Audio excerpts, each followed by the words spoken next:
नमस्कार दोस्तों स्वागत है आपके अपने YouTube channel Rajeev competitive class में। दोस्तों आइए आप लोग के लिए लेके आ चुके हैं बैट एग्जाम को लेकर सीनियर प्रोफेसर को लेकर महत्वपूर्ण अपडेट। इस प्रकार आप लोग जानते हैं कि आपका जो है 160 और 40 करके अभ्यर्थियों को जो है पूरा कंफ्यूजन में डाल दिया है, पूरा असमंज में डाल दिया है, ठीक है सरकार। और इसको लेकर जो है तमाम आप लोग जो है आंदोलन करते आ रहे हैं, करते जा रहे हैं और फिर से आप लोग आंदोलन करने की जो है बातें कर रहे हैं, ठीक है। और न्यू डेट फिक्स कर दी गई है। इसको लेकर देखो अखिल भारतीय विद्यार्थी परिषद के द्वारा उत्तर बिहार के द्वारा जो है आपका ये जो है प्रेस विज्ञप्ति जारी हुआ है। इस प्रेस विज्ञप्ति में कहा गया है, दिनांक देख लीजिएगा कब का है, 11 मार्च 2026 का है। तो विश्वविद्यालय शिक्षकों की नियुक्ति से संभावित जो है ड्राफ्ट में कई विसंगतियां हैं, सही बात है। और आवश्यक सुधार नहीं हुआ तो होगा राज्यव्यापी आंदोलन। एबीपी के द्वारा कहा गया है कि जो बिहार उच्च शिक्षा है उनको गुणवत्तापूर्ण एवं भारत केंद्रित बनाने के लिए हम निरंतर संघर्ष हैं। सही बात है। और विश्वविद्यालय में शिक्षक की नियुक्ति के लिए तैयार किए गए संभावित ड्राफ्ट पर परिषद का स्पष्ट मत है।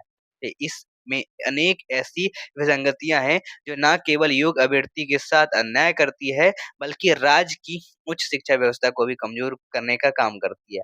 बिहार के जो विश्वविद्यालय पहले से शिक्षक की भारी कमी से जूझ रहे हैं और वर्षों से अब स्थायी जो नियुक्ति नहीं होने के कारण शोध, नवाचार और शैक्षणिक गुणवत्ता लगातार जो है प्रभावित हो रही है।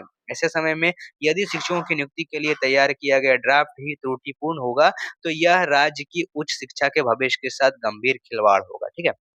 और वही बात करें तो यूजीसी 2018 के रेगुलेशन स्पष्ट कहता है कि जो विश्वविद्यालय है उसमें सहायक प्राध्यापक की नियुक्ति जो है नेट यानी सेट एकेडमिक रिकॉर्ड एवं हस्ताक्षर के यानी इंटरव्यू के आधार पर जो है किया जाए। और इसके बावजूद नेट उत्तीर्ण अभ्यर्थियों से पुनः लिखित परीक्षा लेने का प्रावधान यूजीसी मानकों का सीधा उल्लंघन करता है। सही बात है, क्योंकि उसमें जो है ऑब्जेक्टिव टाइप का सवाल पूछेगा, हम लिखित परीक्षा कैसे लेते हैं। साथ ही नियुक्ति प्रक्रिया में 80% जो वेटेज है केवल लिखित परीक्षा का देना शोध कार्य, पब्लिकेशन और शिक्षण अनुभव और अन्य अकादमिक उपलब्धियों को भी दरनिकार करना है। और परिषद यह भी कहा है कि राष्ट्रीय स्तर की नेट परीक्षा उत्तीर्ण अभ्यर्थियों को नेट उत्तीर्ण नहीं करने वाले अभ्यर्थियों के साथ एक ही श्रेणी में रखना नेट की मात्रा को कम करने का प्रयास है। वहीं प्रस्तावित ड्राफ्ट में अधिकतम आयु सीमा जो है 45 वर्ष करना भी अनुसूचित है। सही बात है, क्योंकि विश्वविद्यालय में नियुक्ति लंबे अंतराल में होती है और शोध कार्य में भी कई वर्ष लगते हैं। इससे बड़ी संख्या में योग्य अभ्यर्थी चयन प्रक्रिया से बाहर हो जाएंगे और साक्षरता के 40 अंक जो है निर्धारित किया जाना भ्रष्टाचार की संभावनाओं को बढ़ावा देता है। 160% आप जो है ऑब्जेक्टिव ले लोगे, 40% जो है आप लोग इंटरव्यू ले लोगे, तो इंटरव्यू में जो है आप लोग भ्रष्टाचार कर सकते हैं। और साथ ही कहा जा रहा है कि जो अखिल भारतीय परिषद जो है उसकी मांग है कि जो इंटरव्यू है उसके कम से कम जो है 20% अंक ही किए जाए और चयन प्रक्रिया को अधिक पारदर्शी बनाया जाए। साथ ही पीएचडी धारकों को मात्र जो स्नातकोत्तर नेट है उत्तीर्ण अभ्यर्थियों के बराबर वेटेज देने भी पीएचडी की महत्ता को कम करता है। वही अभावित उत्तर बिहार प्रांत के जो प्रांत मंत्री है श्री रुस्तम कुमार, उन्होंने कहा है कि बिहार के जो युवाओं के हित की अनदेखी हो रही है, क्योंकि देश के कई राज्यों में सहायक प्राध्यापक जो नियुक्ति है उसमें डोमिसाइल नीति के तहत जो है स्थानीय अभ्यर्थियों को प्राथमिकता दी जाती है, जबकि बिहार में ऐसा कोई व्यवस्था नहीं है और ये राज्य के युवाओं के साथ अन्याय है और इसे तुरंत लागू किया जाना चाहिए। ड्राफ्ट में कई विषयों के संबंध में इस विषयों का स्पष्ट उल्लेख नहीं है, जिससे भविष्य में विवाद की स्थिति उत्पन्न हो सकती है। और ड्राफ्ट को अंतिम रूप देने से पहले शिक्षा क्षेत्र के सभी हितधारकों, शिक्षकों और शोधार्थियों और अभ्यर्थियों से सुझाव लिया जाए ताकि एक पारदर्शी एवं राजरहित में नीति बने सके। यदि सरकार इस ड्राफ्ट में आवश्यक सुधार नहीं करती है तो अखिल भारतीय परिषद पूरे बिहार में चरणबद्ध यानी आंदोलन छेड़ने का बाध्य होगी। उच्च शिक्षा और बिहार के युवाओं में भविष्य के साथ भी प्रकार का समझौता एबीपी कदापि स्वीकार नहीं करेगा, ये बात कही जा रही है। ये बहस विज्ञप्ति जो है प्रांत कार्यालय मंत्री श्रीनिवास द्वारा जारी किया गया है, ठीक है। तो ये बातें हमको याद रखनी है। चलिए, तो काफ़ी सारी इसमें माँग है और देखो अगर नहीं होता है ऐसा तो देखो जैसे ही माँग नहीं होती तो अभ्यर्थियों का देखो आंदोलन होने जा रहा है दिनांक 16 मार्च को, कब जो है 2026 में।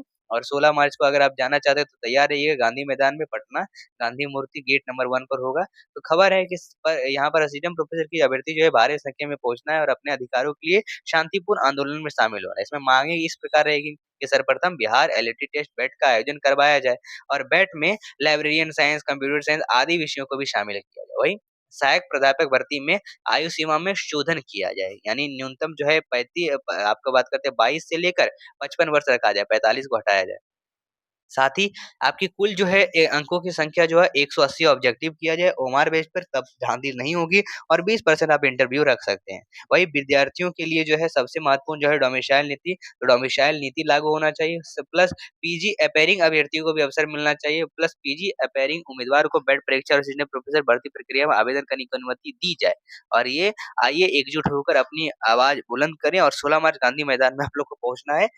और अगर हक के लिए नहीं लड़ते तो फिर आप लोग को कुछ मिलने वाला नहीं है। यहाँ पर देखो खबर आ रही है आदित्य प्रकाश के द्वारा, कहता है कोर्ट जाने के लिए कोई भी स्वतंत्र नहीं है, लेकिन यहाँ नेट और पीएचडी की तुलना नहीं हो रही है।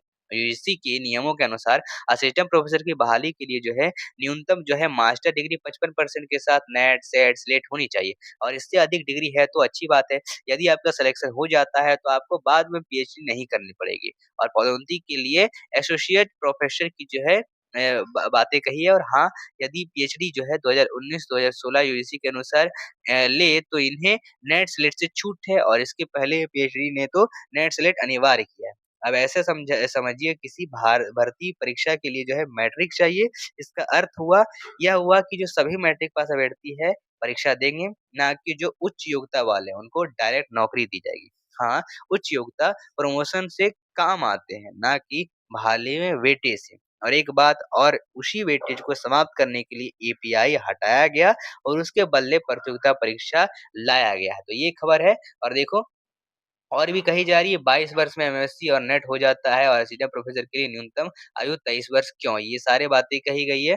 इस प्रकार जो है न्यूनतम वर्ष जो है अलग-अलग जो है स्टेट में अलग-अलग है, लेकिन बिहार में जो है आपकी 23 वर्ष रखी गई है। इसमें सारे जो है चीज़ें आप लोग को दी गई है, तो आप लोग जल्दी से जल्दी इसमें आंदोलन करने के लिए जुटे, ताकि आप लोग को जो है बातें रखा जाए। साथ ही बात कर लेते हैं दोस्तों, अगर आप बैट एग्ज़ाम के लिए तैयारी कर रहे हैं, असिस्टेंट प्रोफेसर के लिए तैयारी कर रहे हैं, तो हम आपको जो है करीब 160 प्लस जो है 40 मार्क के लिए टोटल जो है इंटरव्यू के लिए जो है आपको प्लस, और नोट्स के लिए भी जो है आपको प्रॉपर जो है नोट तैयार करके दे रहे हैं तैयारी करने के लिए हमारी टीम ने। तो अगर आप नेट, जेआरएफ, असिस्टेंट प्रोफेसर की तैयारी करना चाहते हैं, तो हम आपको जो है हिंदी मीडियम, इंग्लिश मीडियम में जो भी मीडियम है हम आपको प्रोवाइड करते हैं। इसमें हम आपको मटेरियल नोट दे रहे हैं, जिसमें आपको डिस्क्रिप्टिव नोट मिल रहा है, थ्योरी मिल रहा है, करीब आपको 2000 प्रैक्टिस सेट ऑब्जेक्टिव मिल रहे हैं विद आंसर के साथ। इसके साथ हम आपको 5000 वन लाइनर दे रहे हैं, आपके हर सब्जेक्ट का पेपर 1 पेपर 2 का पीवाईक्यू दे रहे हैं, 10-10 ईयर का टेस्ट सीरीज दे रहे हैं, आपको क्लासेस दे रहे हैं, लाइव क्लासेस चलेगा। तो ये तमाम चीज़ें मिल रही है आपको मात्र ₹399 में। और अगर टेस्ट लेना चाहते हैं, टेस्ट सीरीज लेना चाहते हैं, तो मात्र 199। तो देर क्या कर रहे हैं? कॉल करिए अभी इस नंबर पर, कॉल करिए 6207119408 पर, और इस नोट्स को अभी प्राप्त करिए और अपनी तैयारी को मजबूत बनाइए। ठीक है?